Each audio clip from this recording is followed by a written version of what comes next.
Bokomola bufuya bela stedenga bali wabela nakapira kaba kukava Dai kamalusu kubangala bekamini taluba Kuba manyi embela ya sitegwe no gwiru no gwiro di no gwira no yo watenga toyambala kati mbabu samwe baganda bange Jakala temubula bikwera Okudigida elio dembeli afe Mubale obudeke genge Na yete muloba Mujukirenge sawi Remember that meal Man, gakolya kosa. Oh, what a bun, good that you are gonna be me youth. What your mama gonna think when you die so young? You don't know you're not gonna make combination. So rise up your brain and don't be a fool. Oh, chemba saba mwekume wadobola munyuma chibide mubale asiko bula mukono tassa bokalya dakadada chiribedda basaba chimutwe kume wadobola munyuma chimanye mumpinyo asiko bula mukono tassa bokalya dakadada chiribedda tolo babo bangogenze mukudigida echo mutayi kijjukirenga banji banafe batufudeko bwe batyo chemba nkozesa kaleka waliwe sawe yokwejusa yeweitanga embulirire tepayonna bola banyirira nogamba tuyambale chimanye tibunya bwewesimira kwenyiga jerukomo kubanyiga wenanokene nangolinga gwe baloga jerukomo kuli emitwe jerukomo bamwe emitwe embiri nezikongokange enkoke enkongole aba bakazi bola babanyiri kule kagenzi golino kuberi oh gosh kabe musajja tomwesiga bo bawa mwesiga hajenga yambate chemba saba mwekume wadobola mu bunyuma chimanye bumpi asiko bulamu mukono tassa okalya dakadada chiribedda. This is Jose Chameleon. Life is so precious. You have to be cautious. If you can't do without it, use a condom. Yo, what's up? This is Navio from Clear Cut. Make sure that if you have to, you use a condom. Yeah, you can't be a real man if you don't respect your woman's life. And you can't respect your woman's life when you don't protect it. Use a condom and you'll be safe. Nze nabadde nebasene noteche nyanja nganchira mutasi wana na magumba nenzijukira kiba kikalusomba chakanganera bibeyo kalimpitawa nyenanja bibyo mubiri ateryaluleta naye bitwe mubireke bikambaga bakusiba sebo mpaka mulago kyokanga byanseera tubireka mabiga naye kyo tekitugana kusala ndongo obulamu bunyuma bulya ku mazina naye lwekiba kize teweerabira life gaderiwa kukikutaasa tolo babo bangogenze mukudigida ekyo mutayi kijjukirenga banji banafe batufudeko bwe batyo chemba nkozesa kaleka waliwe sawe yokwejusa yeweitanga embulirire tepayonna bola banyirira nogamba tuyambale chimanye tibunya bwewesimira kwenyiga jerukomo kubanyiga wenanokene nangolinga gwe baloga jerukomo kuli emitwe jerukomo bamwe emitwe embiri nezikongokange enkoke enkongole aba bakazi bola babanyiri kule kagenzi golino kuberi oh gosh kabe musajja tomwesiga bo bawa mwesiga hajenga yambadde.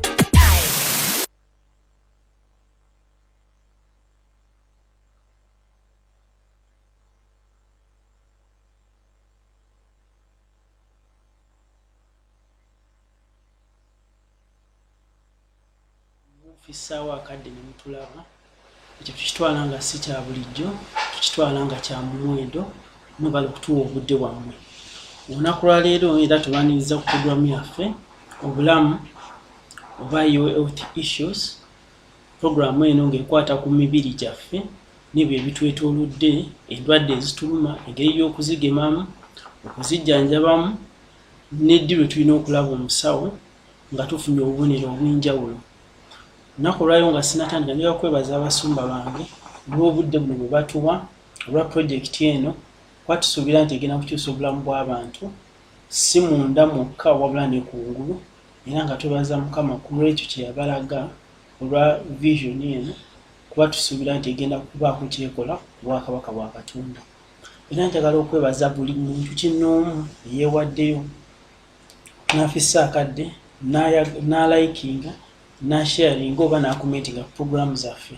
Programu eno abantu babuuza ebibuuzo bingi abasinga babibuuza outside this babibuuza nga tuvudde ku mpewo abamu tubibazeemu ku namba eyo gye twabateerako eri ku screen yammwe mujja giraba ababibuuliza kuno tewali buzibu mugezaako tubuuza tujja kunnyonnyola buli kimu ekisoboka ekitasoboka tujja kulinkinga n'abakugu bakunnyonnyole tulabe nga tuyambibwa tulabe nga ffenna tetusigala kyekimu n'olunaku olwaleero nzize ne puroguramu eno kulaba nanga abasawo abalala abataliiwo naye nga ffenna tuli bumu nsaba muteekeyo amatu tubeeko kye tuyiga likinga sharinga yita mukwano gwo oba omuweereze osharinge asobole okuba nga afuna ebigenda okuva mu puroguramu ya leero puroguramu eno nno ekutuusibwako Big God TV in association with Big God Church International Revival Turkey.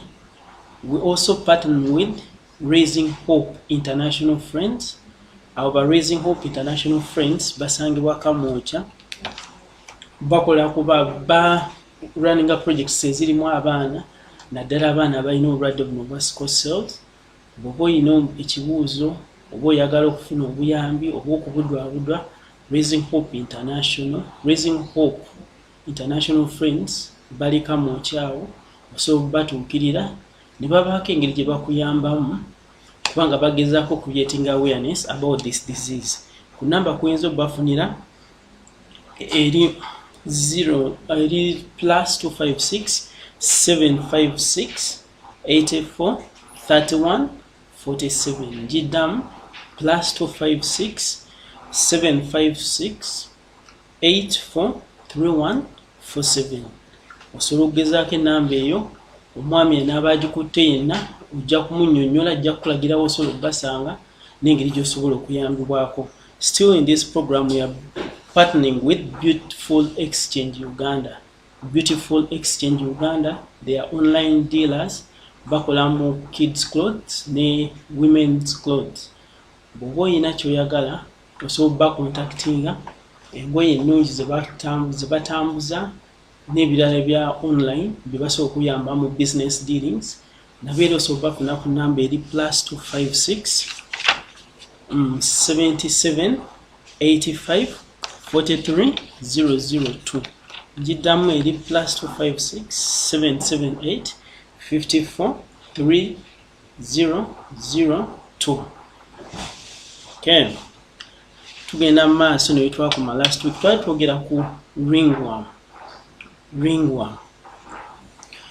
Twayogera ebintu bingi ebikwatagana ne ringworm wiiki ewedde ebibuuzo ebirala byabuuzibwa nabagamba ebigambo ebimu tugenda binnyonnyola mu lulimi Olungereza ababitegeera mu Luganda musobola tuyamba ne musindika mu messages tusobole okubivuunulira abantu abamu naye bwe ekigambo kino bwe mba nkyogedde gwe osobola okikwata gw'olaba akabonero akakyefaananyiriza bw'ogenda omusawo ngamba nsuubira ng'ayina kino naye nyamba ate tolemera ku musawo nga kwate diagnosis endala kubanga ebintu bino bikyuka obubonero butera okufaanagana naye ate ebirwadde bikeraki bikyuka. So twesiga abasawo bwe tuba tugenzeeyo nabagamba mufuba okulaba nga mufuna tests nnungi wadde twabanga ezoonoona nti ye musawo alaba ekintu kifaanagana kati era tujja kutuukako akanyumiru mbalage lwaki ringworm bwe bulwadde obwandibadde obwangu okukola ki okudiagonizinga oba okufuna okugamba omuntu nti ringworm yekuluma naye ate bulina obulwadde obulala bwe bufaanana bwawo eczema then psoriasis. These diseases tend to have similarities era bw'otuuka gwe n'obeera awo n'ogamba nti kirabika kino oluusi oyinza okubeera omukyama ate nga obulwadde buli obulala obutali ringworm obuwa eddagala zino antifungals eza ringworm bujja kubikkako obulwadde buno bubeere ng'obuwona ate wansi nga bukola ki bufuuka bwa bulabe eri obulamu bwo. So tugezeeko nnyo okulaba nga tweyuna amalwaliro buli lwofunamu enkenyera oba ekintu kyotategera mu bulamu bwo tufube nnyo okulaba nga tugenda ku malwaliro tulaba abakugu bagezeeko tuwa professional help kwaba asoma kutuyamba tebaliwo okwejalabya. Ekyo njagala tuteeke mbongo nti program tugikola naye ate tetugamba osigale waka wabula tugezaako okuleeta awareness ti bw'olaba ekintu ekitali kya bulijjo ku mubiri gwo osobola ogenda mu ddwaliro n'olaba omusawo. Bw'olaba omusawo n'omunnyonnyola okusinziira ku by'ozza olaba omusawo yajja kusinziirwa agambe tukole test ABCD. Bwe mumala okukola test eyo n'olaba nga mukola ki ng'afuna eddagala okusinziira ku buka bw'anaaba alabye mu musaayi gwo oba mu bubi bwo oba mu musulo gwo oba kyonna ky'anaaba akuggyeeko okutwala okukebera. So njagala nnyo ekyo kibeere mu bwongo bwaffe nti tuyambagane n'abasawo nga bw'owulira engombe egamba nti yamba poliisi ekuyambe n'abasawo nabo beetaaga okuyambibwa. Waliwo ebintu ebimu ebitajja kulabika naye ate ggwe obirabika. Oyinza okujja mu ddwaliro n'oŋŋamba nti n'otaŋŋamba nti obadde oddukana naye ate ng'okimanyi oba n'otuuka nga kulekeddaawo naye kati kabonero kakulu okusinza ku kiki ngenda okusaba owalaabu akebere.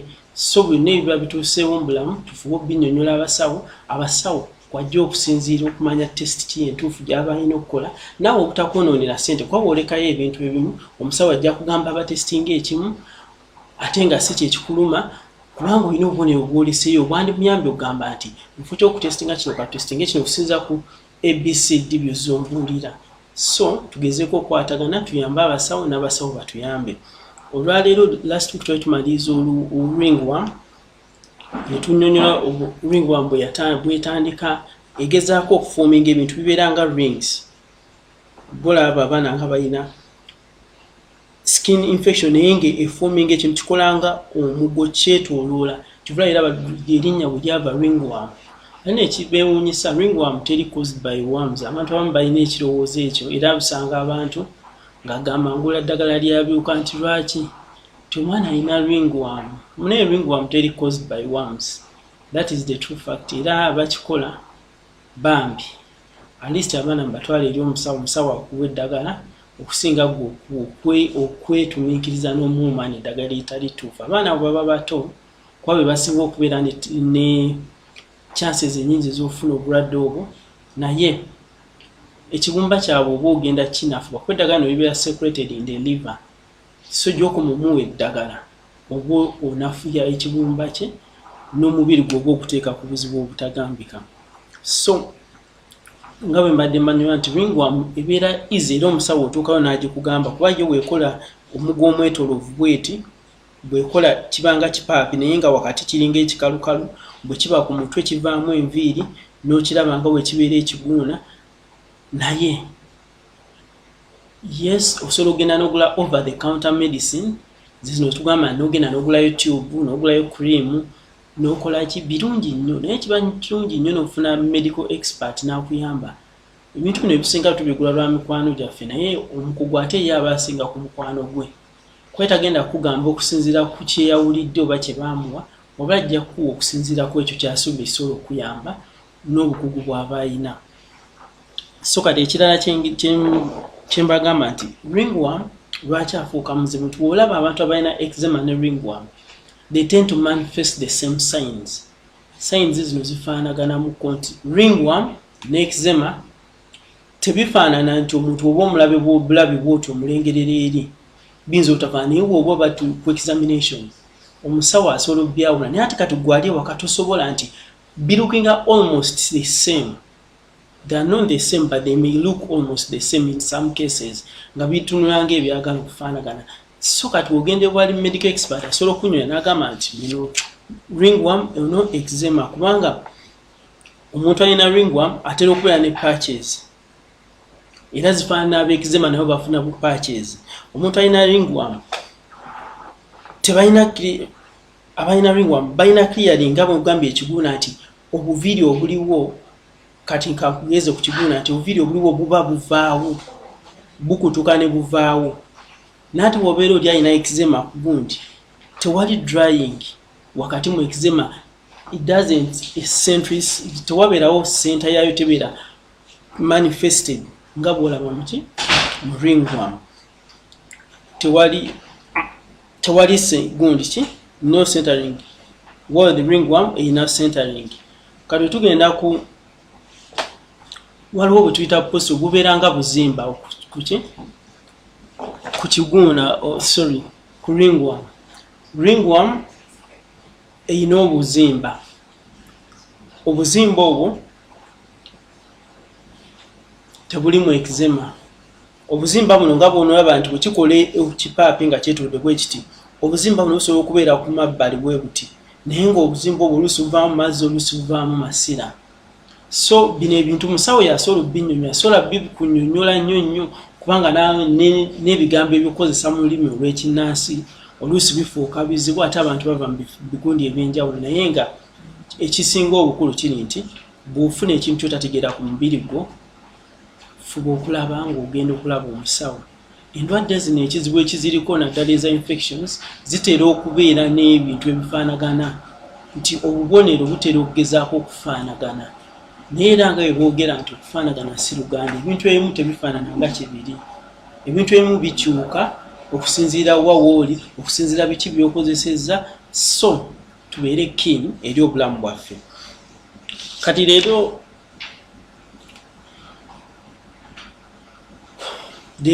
ekikulu kye mbadde njagala twogere ku parasitic infections kwa twogeddeko ku ringworms twogedde candida ebyo twabironda mu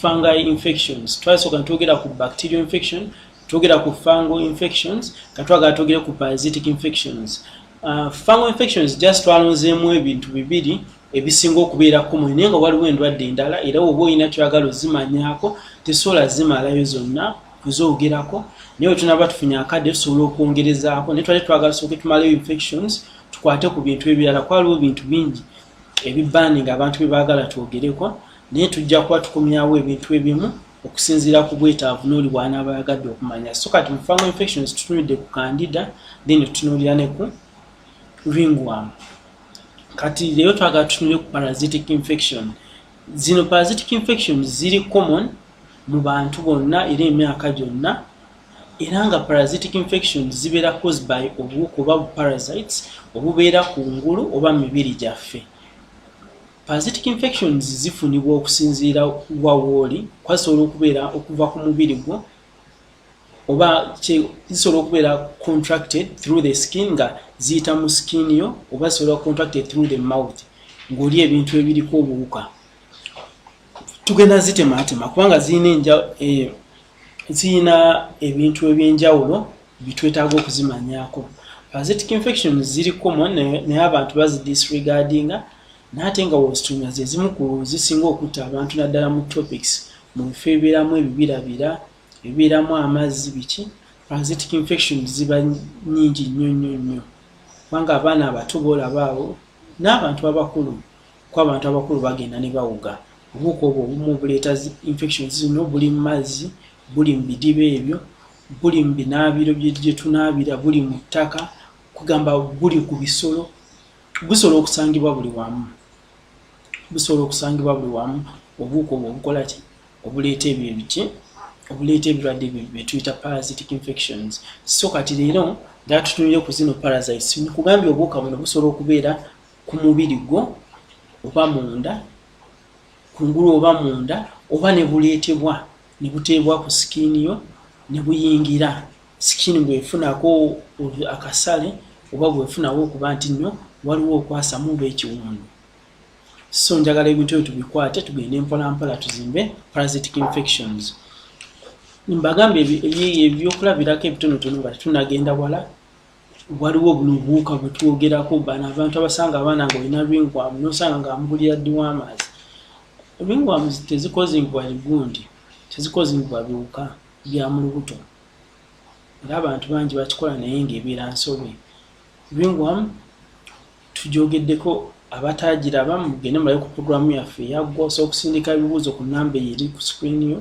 netwongera ne tukunnyonnyola naye njagala twongere mu maaso ne parasitic infection badde mbagamba nti ebiwuka obwolabo obw'omu lubuto roundworms hookworms zonna examples z'ebiwuka obw'omu lubuto obuli part of the parasite section parasites zino zisobola okubeera ezo worms then zisobola okubeera parasites endala nga zireetebwa vectors nga bwolaba ensiri yeetikka obuwuka obuleeta ki omusujja so tugenda bimenya mpola mpola tugende tulabe nga tufuna ekyokuddibwamu ku bino betukuba tukola ki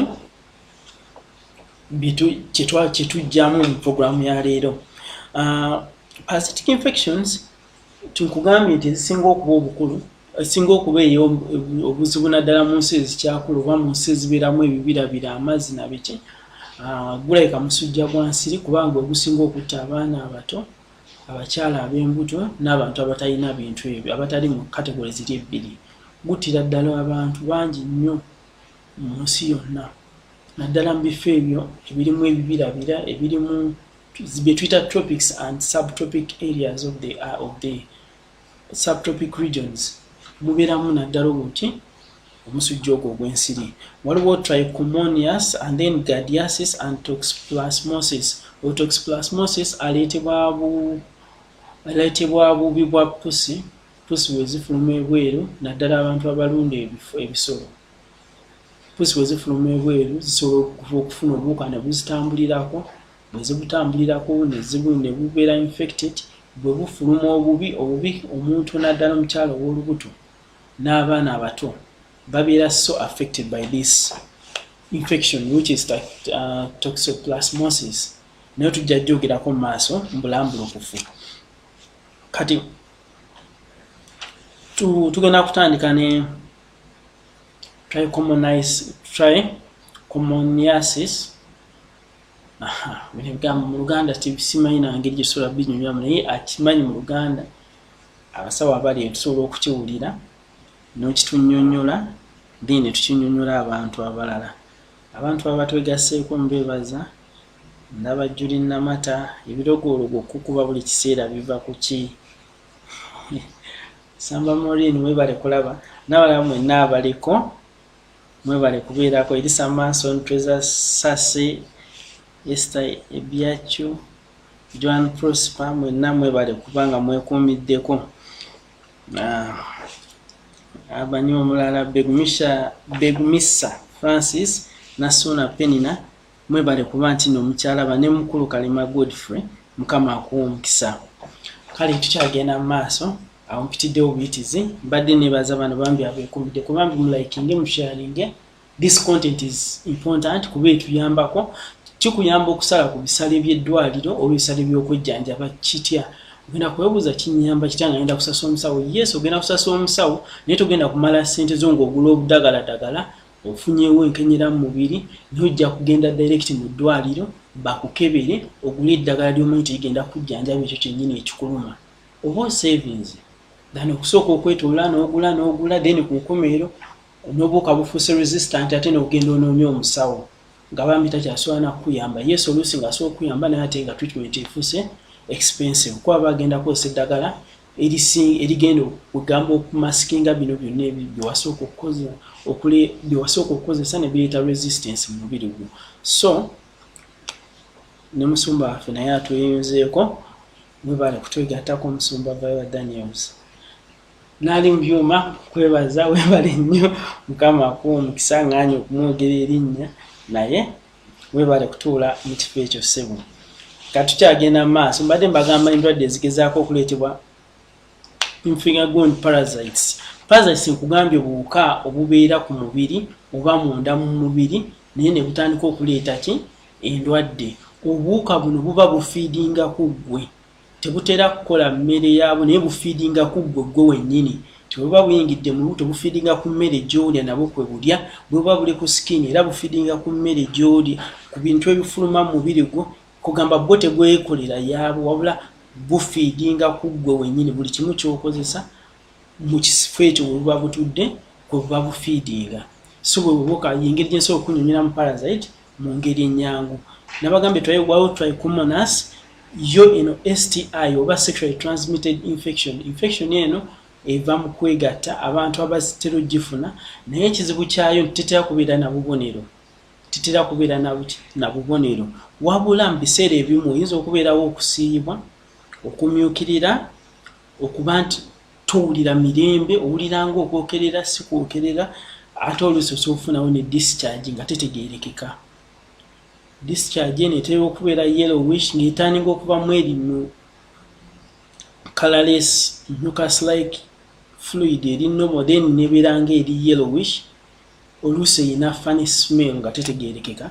That is trichomonas. Bweto bwe presenting, that is one of the examples of these parasitic infections. Then tulinawo giardiasis esobola okuleeta kubeera nejja kupresentinga n'ebintu nga diarrhea, okuddukana, okufuna gas, bloating gas mu lubuto, osobola okubeeramu ne upset stomach kasi olubuto lubeera ng'olukola ki olukuluma, terukuluma luli awo terutegeerekeka.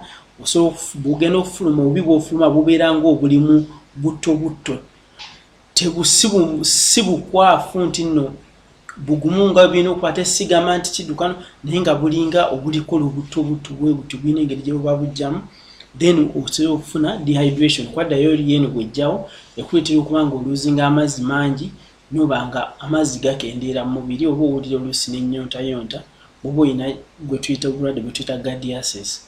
That is the other type of parasitic infection. Then etubeerawo ne cryptosporidiosis. Buno bwo busobola okuleetera stomach cramps, busobola okutuleetera okulumizibwa mu lubuto n'okwo abakyala bemanyi cramps obuto oluba lukunyoola birina engeri gye luba lukunyoolamu ng'olinga ayina ekintu kwegamba ekiri munda ekikukyusa oba ekikyusa ekyenda ate nga si ulcers kuba abantu abamu batera okufuna ebintu ne bagamba nti nina ulcers. Ulcers ujja zoogerako nazo zisobola okufaananyamuko naye nga si sayini ya ulcers. Okunyoolebwa si sayini ya ulcers yokka, waliwo okunyoolebwa okulala okwo. Then osobola okufuna emirimu okusinduukirira abalala basesemera ddala, wabeerawo okubanga omubiri omuntu atasobola okwogga, then abalala bafuna n'olusujjasujja. Then paka ku example ey'okuna gye tugenda okusembako kuba nabagamba yenda bawako example ntono, obulwadde bungi obubeera mu categories za infections zino. Naye tosobola kubwogerako naye njogerako ebintu ebyangungu bye tusobola okutandikirako naye nga baseline eri nti gwe olaba kyotategeera ku mubiri tolinda kubeera bubi, genda olabe omusawo, genda onyonyola omusawo, tobaayo kyolekayo ku byonna by'ozoolaba so that tufuna okujjanjabibwa, tufuna okulaba nti toba bubi ate n'abasawo tobakalubiza kutuuka mu mbeera ng'ekyogo ekikuluma tekikyasooka kukola ki kujjanjaba. Nabanyumizaako ku keesi y'omulwadde omu atambudde wonna naye nga n'obulwadde kati obwatuuka afuuka resistant eri eddagala lyonna. Sikalawo toxoplasmosis yene ereeta obubone obubanga bwa ssenyiga ofuna okuzimba muno mu lymph nodes, osobola okufuna muscles ne ziba nga zikuluma nga n'obulumi buno bubeerawo omwa kugamba ebbanga ddene obeeraawo ng'owulira obulumi obutavaawo.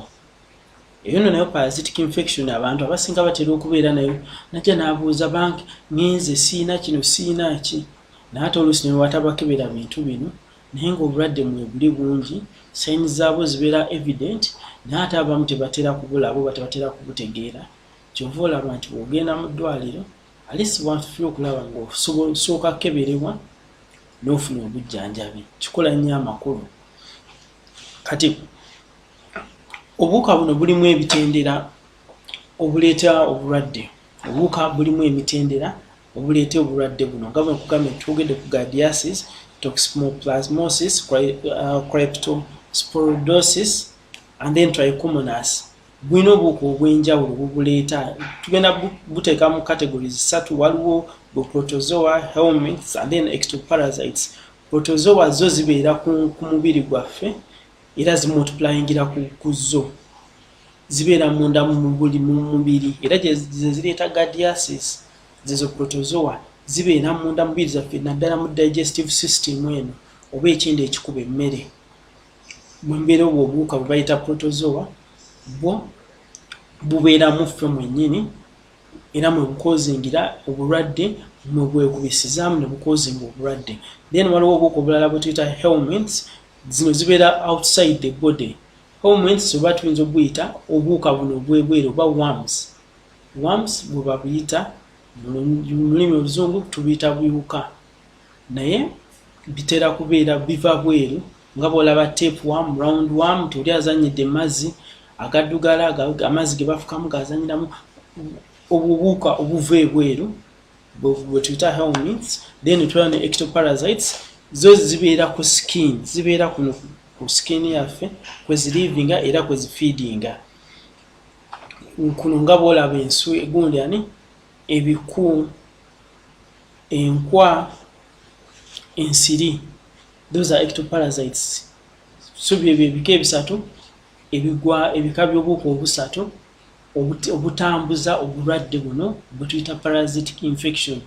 Kugambye waliwo obusooka bu protozoa bwo bubeera mu ffe munda nga bw'olaba mu kyenda digestive system mwe bubeera era mwe bwekubisizaamu ne bukozinga obulwadde nga bulaba gardiasis ogwo twayogeddeko aleeta diarrhea aleeta nausea oluusi ne vomiting aleeta ebintu ebirala bingi netwogera ku helminths bwe buuka bino ze tuyita worms abantu ze bamirira lubenda zo ne gundi endala ezebuuka olwo bubeera wabweru wa mubiri tebubeera ku mubiri munda mu mubiri bubeera wabweru wa mubiri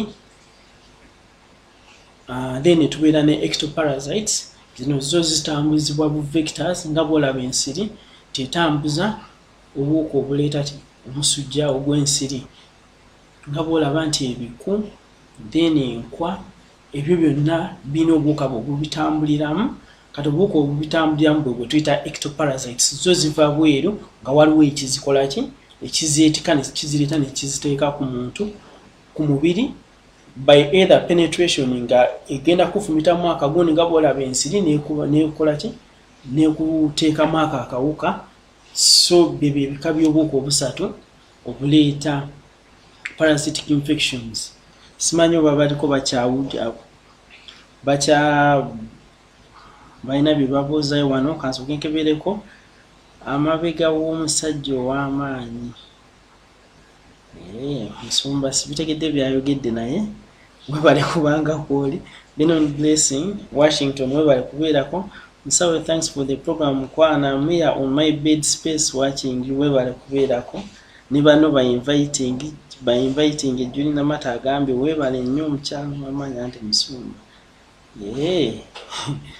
Julie Namata naye ayina byayogera naye sibitegedde kale tugende maaso twetogera ku buuka twogedde ku bulwadde bwonna bagambye trichomonas gardiasis cryptosporidiosis then toxoplasmosis toxoplasmosis ne cryptosporidiosis tuyinza obutabyogerako nnyo ne gardiasis ne trichomonas zendwadde ezitera okubeera common naddala trichomonas mu bakyala then ne gardiasis mu baana ne bantu abakulu babeera nayo balanga bamuyita food poisoning so tujja tugenda mwogerako tujja mwogera tumwogereko lwaki abantu bamuyita gardiasis bamuyita food poisoning kubanga abantu abatera okutravelinga bebatera okukaaba ekizibu kya food poisoning lwaki tugenda ne tulya bisalads n'olya bifruits oluusi biri babyozeza amazzi agali contaminated oluusi gwe babikuumye obuuka buze ne bubituulako ne buteekako obulwadde kati buli kyoli ekiyita mu lubuto kigenda ate kati obuuka obuyingirira mu kamwa bwo bugenda bwa affecting a digestive system ne bumultiplying omwo ne buleeta obuzibu eriki olubuto kyobula abantu alina food poisoning babeera nnyo n'obuzibu mu lubuto naye tujja kutuuka waawo kati abantu abasinga okubeera n'emikisa emingi okufuna obulwadde buno obwa parasitic infection be bantu abalina immunity eri wansi abantu nga balina obusirikale obulwanyisa endwadde nga buli wansi balina emikisa mingi nnyo okulwala ki obulwadde buno bwokufuna infections zino eziri parasitic abantu abatambula ennyo mu tropical ne subtropic parts of the world balina omukisa mungi ezo ensi zirimu ebibira bikiwe batyo batera okufuna obulwadde obwo abantu abalina ebifo nga tebabeera n'amazzi mayonjo ng'amazzi gaabwe tegaba mayonjo nabo balina obuzibu obw'okukola ki balina emikisa mingi egy'okufuna obulwadde obwo kati ate n'abantu bano abawugawuga buli wasanze ekidiba buli wasanze puulu agwambugu nabo balina emikisa mingi olw'ensonga nti obuuka obumu buno bubeera amazzi ago ag'ennyanja ag'ebidiba obuuka obutera okubeeramu abantu abakola mu baana child care abantu abakola mu ttaka bano nga balimi oba abakola kwezo farm then n'abantu abakola mu bifo bwe babeera nga babeera mu contact n'obubi waliwo mu nsawo kyetuyita orophical root waliwo engeri y'okuspreadingamu obulwadde bagiyita orophical root naye simanyi bwesobola gikunywa naye obubi buli wabukwatamu n'akwata mu kamwa obuwuka busobola okutambulira mu bubi era tujja banyonywako mu maaso nti bwogenda mu ddwaliro test ezimu ze bakola ku parasitic infections bakuggyako either stool oba omusaayi so kati obuwuka obwo busangibwa mu bubi busobola okutambulira ku ngalo nti oba oli agenze ne yesangula obuwuka nakonako mu bubi bwe n'agenda n'alya buli nga takoze ekitanaabye mu ngalo obuuka obusobola okukola ki okudda mu digestive system ate nekikola ki nekicompromisinga ne treatment ate n'abantu aba bakikola oyinza okugamba ndi ku treatment naye siwona naye ate nga n'engeri gye weerabiramu tujja kwogera ne ku prevention awo mu maaso kuba njagala tumaleyo parasitic infection olunaku olwaleero. Kati ekirala kye mbadde nkyabagamba abantu abali risk population abantu ababeera abalina pusi ez'ebweru zino pusi zibeera munda ne wabweru bwe zifuluma bwe zikomawo waliwo obuuka obukwata kwebyo ebisolo naddala ebyawaka.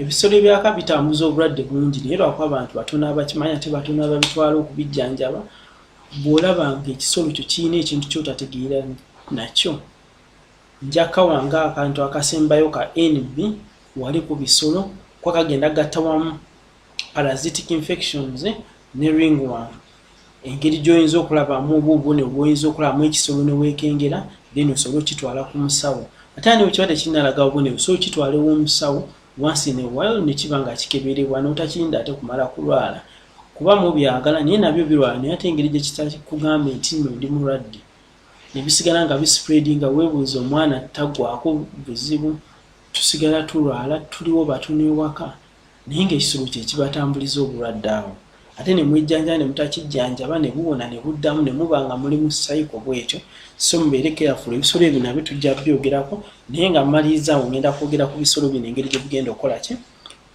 engeri gye tusobola okubikeberamu n'okubyekeneenyamu tubitwale bijjanjabibwe.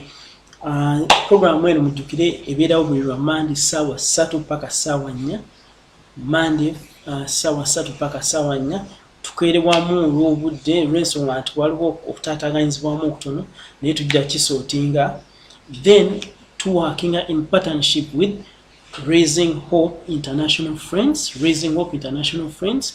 Kino kibiina NGO kisangibwa Kamwokya kiyamba ku baana okubudaabuda n'ensonga z'abaana abalina sickle cells then ne bintu ebirala ebikwatagana n'abaana so oba olina obuyambi bwonna bweweetaaga regarding sickle cell management treatment comforting buli kimu osobola okubasanga ku nnamba eri +256 756 84 3147 +256 756 84 3147 Bagita Raising Hope International Friends basangibwa Kamwokya bambi beeyune woba olina ensonga yonna gy'oyagala okuyamba. Are you stigmatized in your area? Waliwo engeri kuba abantu abamu buno obulwadde tebabutegeera abantu abamu babayisanga ba outcasts naye nga obulwadde busobola okubeera manageable n'abantu bano tusobola okulivinga nabo sikosewo muba tewaba program osobola okugenda n'okebera ku Facebook page yaffe Big God Revival waliyo program namba ekwata ku sickle cells. Actually there are like 2 programs.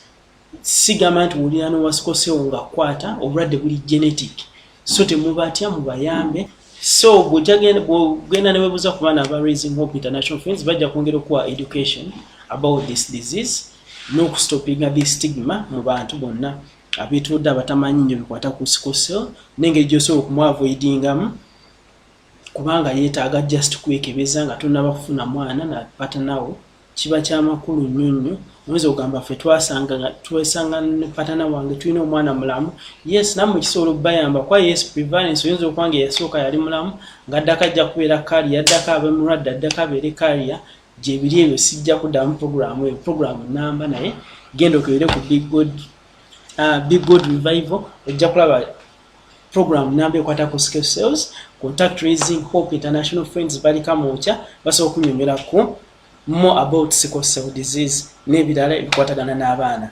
Then we also partnered with Beautiful Exchange Uganda be bakuyamba ku online business that deals with kids and adults wear and other accessories business.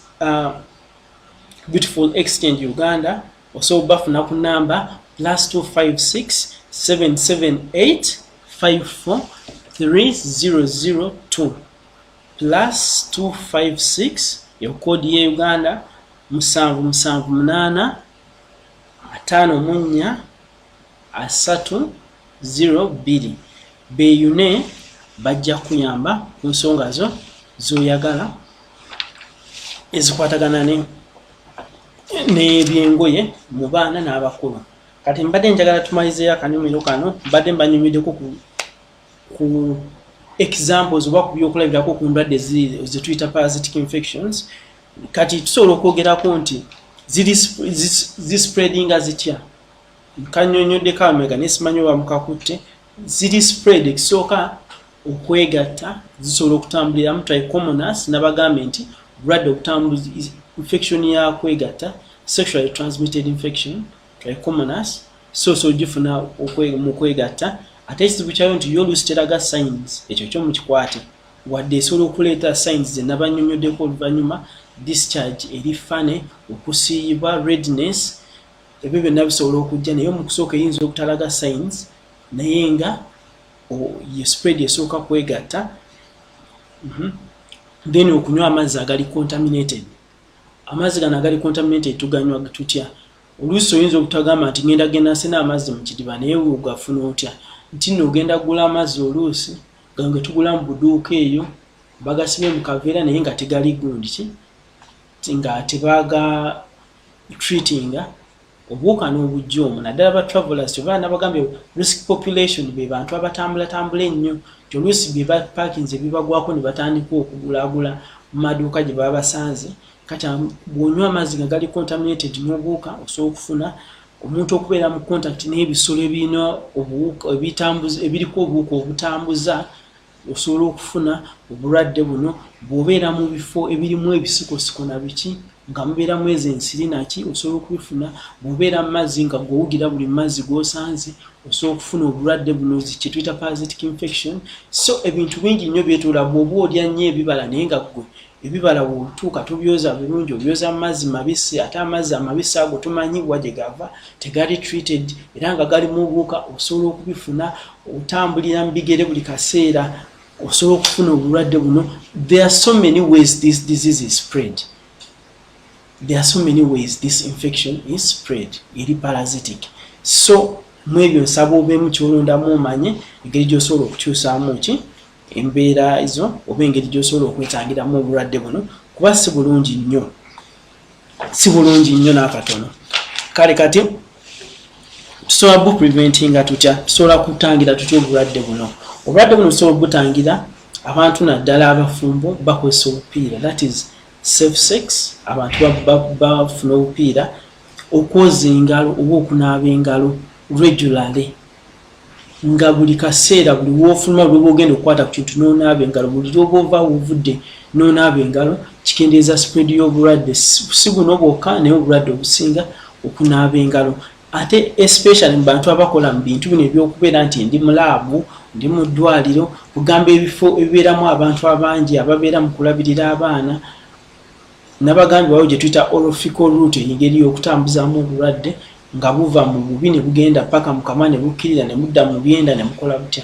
So okunaaba engalo buli kaseera, okwoza fruits zituuzizza n'amazzi, oba osobola okugafumbako well and good, oba osobola okugatreatinga kisingako then n'olyoka ogwozesa. Kuyinza okubanga ekibala tekirina buzibu, amazzi g'ozeseza ekibala nga ge galina obusujjukira tubirya bikyaliko amazzi.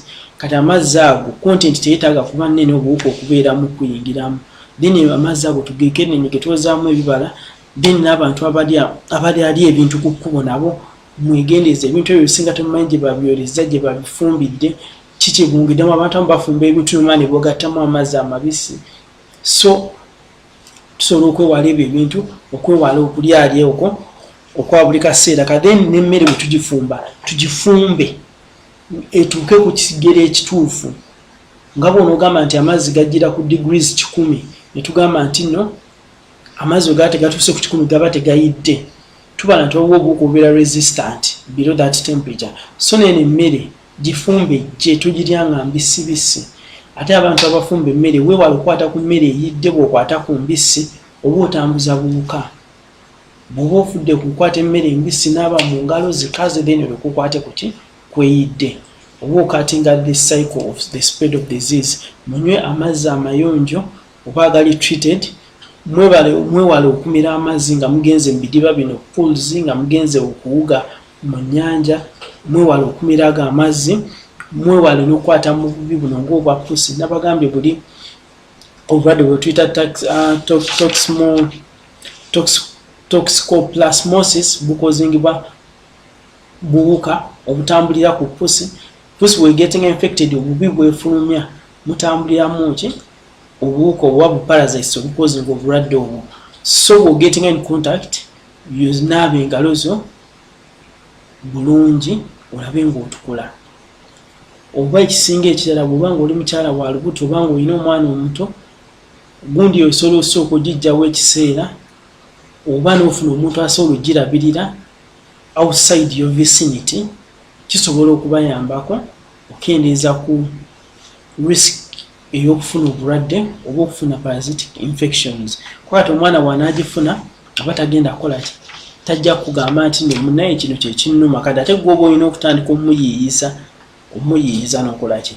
Then n'abalala abantu abakozesa ice tubes zino engule. Ice tubes nnungi naye osanga omuntu nga baziguze olina atandika okunuuna ice tubes bazisanze, naye abantu ababa basinga amazzi ge bakozesa tegaba mafumbe. Obuwuka buno busobola okusurvivinga freezing point, nti osanga kibloko nga kikutte, naddala bino ebintu bye batambuza ku mikolo okuteekamu ebintu by'ennyogoge, nti ebifo ebitali ebiremote obutali nnyo masannyalaze naki nti bu ice tubes obwo busangamu abaana babunuuna n'abantu abakulu, bubeeramu obuwuka. Kati oli ajja anuuna bulungi yalabanga ice, naye ng'olwedde omubiri gwe okuteeka ku risk y'amaanyi nnyo n'akatono. So engeri eyo tusobola okwewala muntu bw'oba obulabye bambi bwesonyiwe. Bw'oba oyagala ice tube, funa ewantu wali fridge, teekayo amazzi go nga mafumbe, osobola okukola butyubu bw'okubwa ice bwo n'otandika okubunuuna oba owulira nti nnoki bw'oba oyagala. Then balala mu nsi ezikyakula omuli abaana twadvisinga abantu basule mu butimba bw'ensiri. Bw'oba tusobola kufuna butimba bwa nsiri bwa buli muntu, then osobola okugula aliwo obutimba bwe bateeka mu madirisa ne mu mulyango, nti bw'oba oguddewo olugi lubeera open naye wabeerawo ka screening obuwuka obumu tebusobola kuyitamu ng'ensiri kutuuka munda. Abantu bagamba bagula repellent lotions bazeesiga ku mubiri nga zitangira obuwuka okubaluma. There are so many ways of preventing, naye nga basically kitandikira ku personal hygiene ne environmental hygiene, nti wooba oli olongoosaawo naawe wenyini ne weerongoosa omubiri gwo. Ne weerongoosa omubiri gwo. Bw'oba weerongoosezza bulungi n'ebintu ebikuliraanye ng'obirongoosezza, chances nnyingi nti n'ogenda kukola ki, obeera ku chance ntono ez'okufuna obulwadde buno. Obeera ne chances ntono ez'okufuna obulwadde buno. So basically bye mbadde njagala okubagamba ku parasitic infections. Bw'owuliramu enkenyera yonna ng'oba obubonero obwo bwe twogeddeko, dduka eri omusawo, dduka mu ddwaliro, osooka ofune ekigambo okuva ew'omukugu okeberebwe. Omala okukeberebwa, omusawo akujjanjabe ng'ategedde ekikola kye ekikuluma, ng'ategedde ekikuluma. Bagambye program eno ebeerawo every Monday ssaawa 3 paka ssaawa 4. Ebeerako abasawo ab'enjawulo, twogera ku topics ez'enjawulo, naye twakwata tukyayagala kumalizayo infections nnyingi, naye twalondamu okusinziira ku bibuuzo bye twafuna. Gw'oba okyalina kyoyagala okumanya ku infections, osobola okusendinga text ku namba eri ku screen yo, osobola okusendinga text n'otubuulira nti bannaye wano nabulamu bannyongeremu wano, oba bongere ku eno infection endala efuuse ekizibu nange njagala ogimanye oba ng'oyagala n'abalala bagimanye. Then tujja kuba tugyogerako every Monday from 9 to 10. Beerako likinga, sharinga, tusobole okulaba nga tuyamba abantu abannaffe abalina ebizibu bino abalala nga tubasobola na kubyogerako. Kati ekirala kyenjagala okwogerako bagamba nti programu eno tugikola in conjunction with Raising Hope International Friends. Abagambye basangibwa Kamwokya, abayagala obasanga ku +256 756 843147 ne Beautiful Exchange Uganda, badealinga mu ngoye z'abaana n'abakyala n'ebintu ebirala ebikwatagana ne online business. Nabo bali Uganda, they are called Beautiful Exchange Uganda, bali ku +256 77 85 43 002 kwe namba eyo. Omukulu Jonathan omugamba nti nno nabiwulidde ku programu y'obulamu ajja akubaako engeri gyakuyamba mu kyonna kyoyagala okukola okuyambamu naddala ku online program ey'okutwala ebintu n'okubijja mu nsi ez'enjawulo, especially from Turkey. Okay. Kati asukibeko wano ku bantu abadde batulaba abaliko. Waliwo ekibuuzo wano nkizze Musumba ng'abuuza why my tummy aches suddenly. Musumba, why your tummy aches suddenly? Olubuto lutandika lutya, biseera ki, ng'omaze kulya nga tonnaba kulya, okeera bukeezi ne lukuluma? Ekibuuzo kino Musumba nsaba okyongere okirambulule tufune engeri gye sobola okitandika okinnyonnyolamuko. Waiting for my question Musawo. Treasure Sesi agambye. Treasure Sesi kibuuzo ky'omunaye sinnakiraba. Kiki ekireeta hit mu lubuto during pregnancy? Waiting for answer and how to treat. Okay. Kiki ekireeta hit mu lubuto during pregnancy? Waiting for answer and how to treat. Mukyala gwe bayita Treasure Sesi, bintu bingi ebisobola okuvaako ebbugumu eryo mu lubuto. Bingi nnyo, naye nkusaba osigale ku programu zaffe. Maaso awo tudda ku family planning ne pregnancy. Tugenda kukwata ku bintu ebyo byonna, buli kibuuzo ekyo kyonna wakati kino ekibuuzo kiwanvu ate yes okukwatako wano mu paati emu, naye njagala tukunnyonnyolere wali kuba kigenda kujjayo omulamwa lwaki hiit eyo ebeerawo okubeera esinga nnyo okubeerawo olw'ensonga eziri eri mu eri side than eziri eno. So ngenda kusaba mukwano ogumikize ekibuuzo ekyo nkiteese tugenda kyogerako niwola tukyogedde kujja kukijjukiza omusawo anaabeerawo kuba bwenna tukolera wamu a team of medical professionals abagenda okuyamba okulaba ng'obulamu bwo bukola ki bukyuka. So Treasure Sesi ngenda kuddamu ekibuuzo ekyo nga tuuse ku paati eyo kuba tugenda gituukako. Tuli wano mwebale kubeerako Omusumba John Namata. Treasure Sesi bange webale kulaba. Ekibuuzo kyekyo ngenda kikugamba ngenda kiddamu. Blue Candle, John Namata, Treasure Sesi, Samba Morini.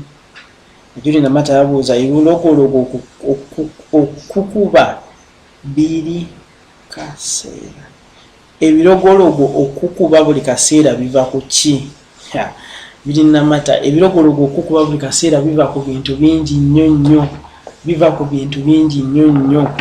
Waliwo allergic reaction ng'olina ky'otadde mu mubiri ng'omubiri tegukyagala kisobola okuleetera ebirogologo.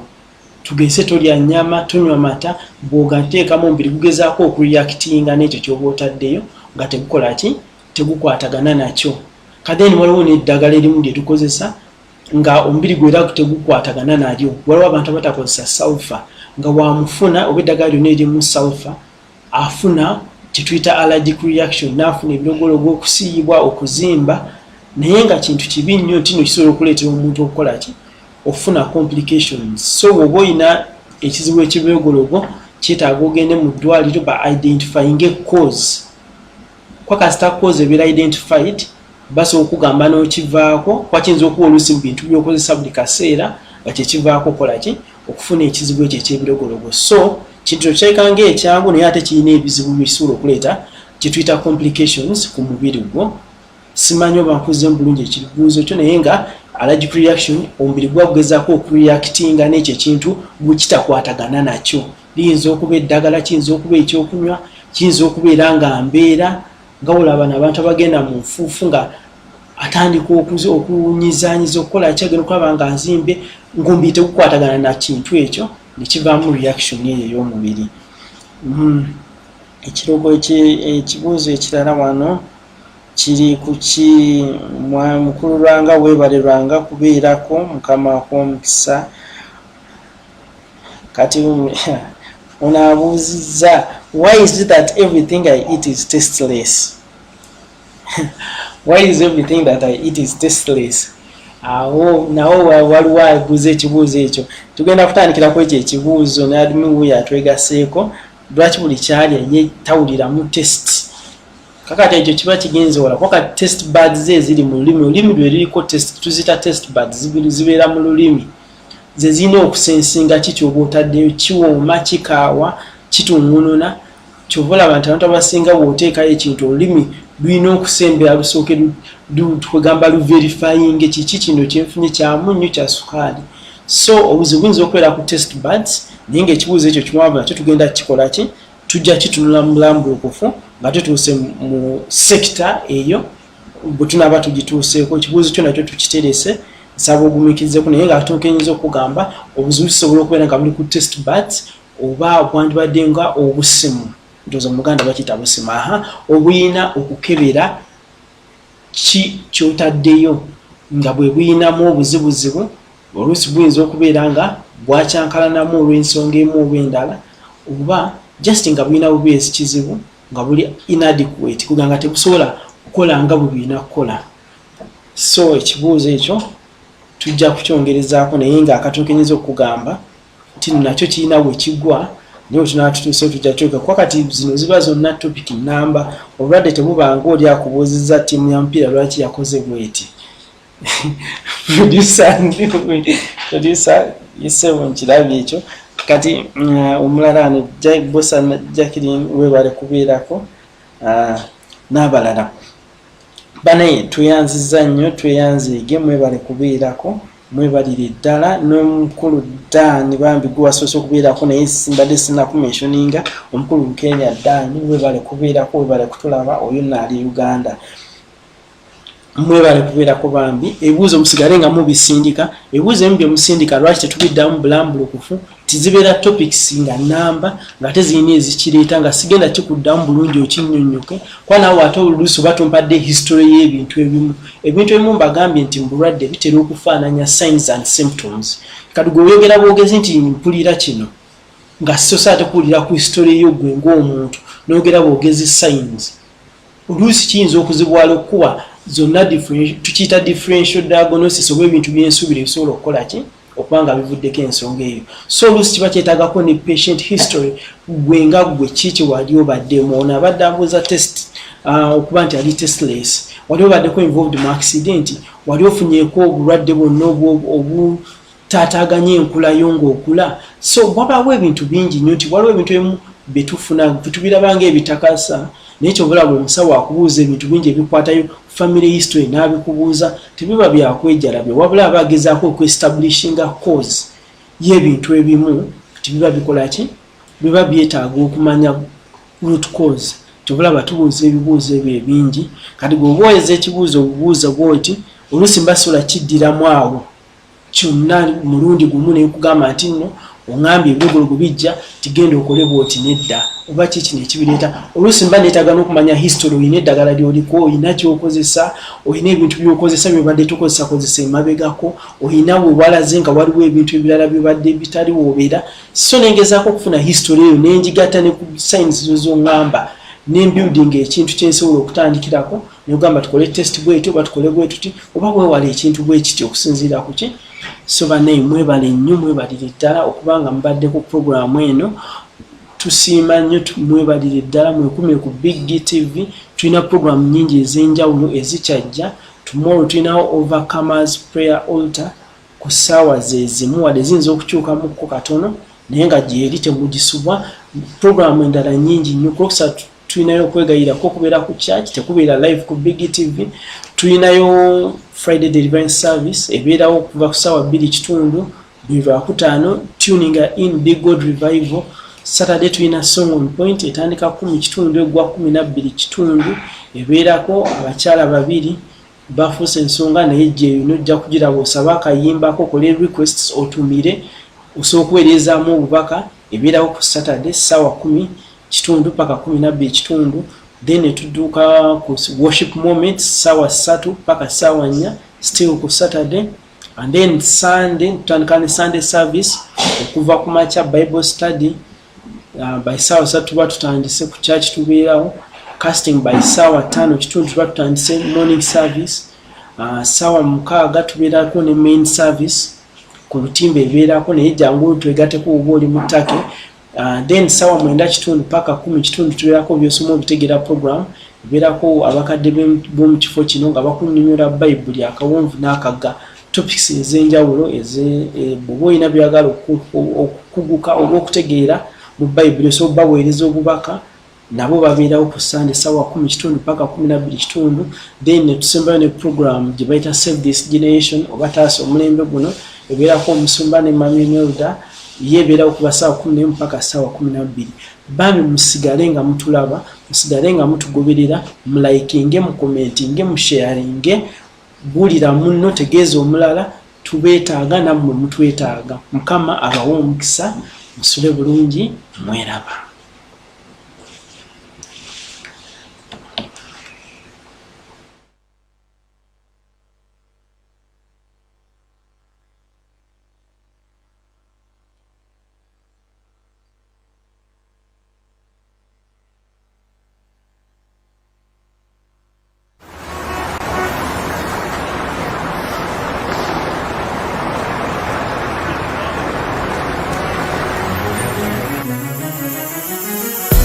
Got a little something that I like to share with you, yeah.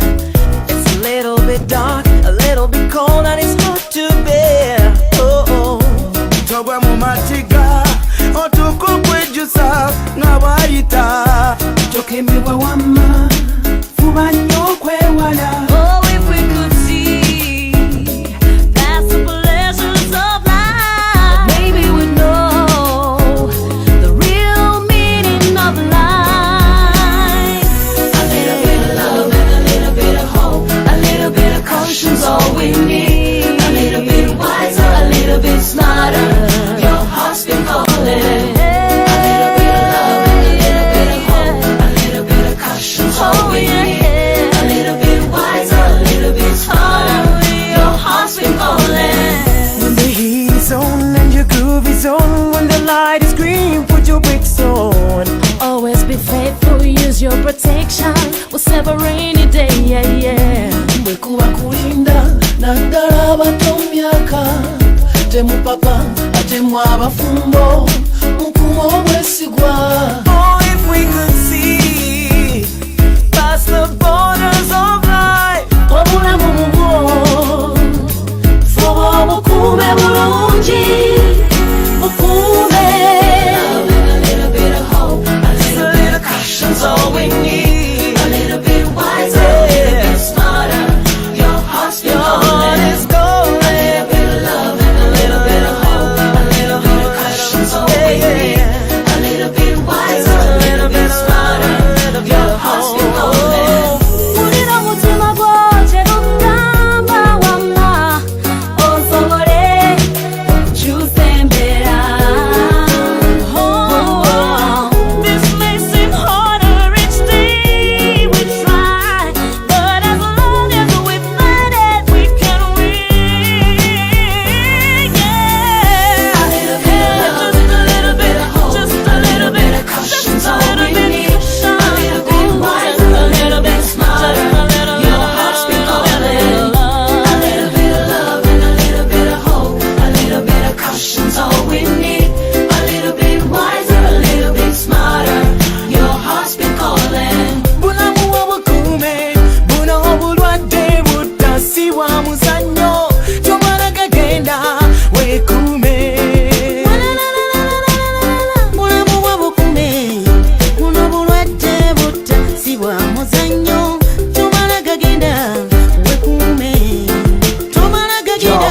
AIDS is real, something that we all can feel. United as one, against it is the only way we all can win. So join forces, be a part of the worldwide AIDS. We'll sing with such team, you heard me. Run to water with a logon, hey. Come we fight this a killing disease, hey. Use your brain, you know take on the risk. Cause your life can be missed if you're careless with it now. Twandibadde tukola namanyi nga tetwebaka buli nnaku nga twetala olali. Bulamu bwakacoka n'obufuuse bwansozi obulamu busana magezi, we need to pray out of mercy.